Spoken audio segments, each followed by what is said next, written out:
Hello, જય દ્વારકાધીશ. કેમ છો બધા? મજામાં જ હશો. તો તમને એમ થતું હશે કે આ સવારમાં રેડી થઈને ક્યાં જાય છે. તો સવારમાં હું આવી ગઈ છું સાત હનુમાનજીના મંદિરે, જે આવેલું છે રાજકોટથી ચોટીલા તરફ જતા કુવાડવા બાજુ નવા ગામમાં રોડ ઉપર જ આ મંદિર આવેલું છે. ત્યાર પછી સાત હનુમાનેથી ડાયરેક્ટ અમે આવી ગયા ચોટીલા.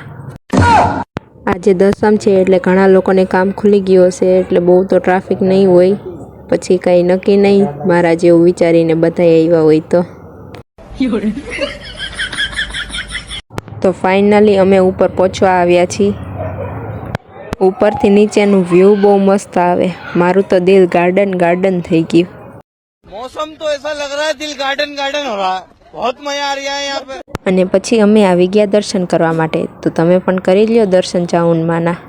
તો દર્શન કરીને અમે આવી ગયા પાછળ ફોટો પાડવા માટે, પણ અહીંયા ટ્રાફિક જ એટલી છે. અને પછી અમે આવી ગયા ફોટો પાડવા માટે. આ બધાને તો એમ જ છે કે હું ફોટો જ પાડું છું, પણ હું તો વિડીયો રેકોર્ડ કરું છું. તો ફોટા પાડીને હવે આપણે જાશું નીચે. ચડવામાં થોડોક થાક લાગે, પણ ઉતરવામાં એટલી બધી પ્રોબ્લેમ નથી આવતી. એક આ મારે વાળ સરખા કરવાની આદત ક્યારે જશે ને કંઈ ખબર નથી પડતી.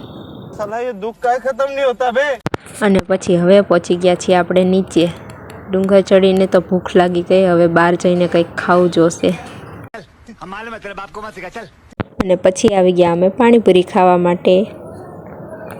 ફાઇનલી તો આજનો દિવસ પણ થઈ ગયો છે પૂરો. મળીએ નેક્સ્ટ વ્લોગમાં. ત્યાં સુધી જય માતાજી, જય દ્વારકાધીશ. ખબર નહીં આ વાળ સરખા કરવાની ટેવ ક્યારે જશે.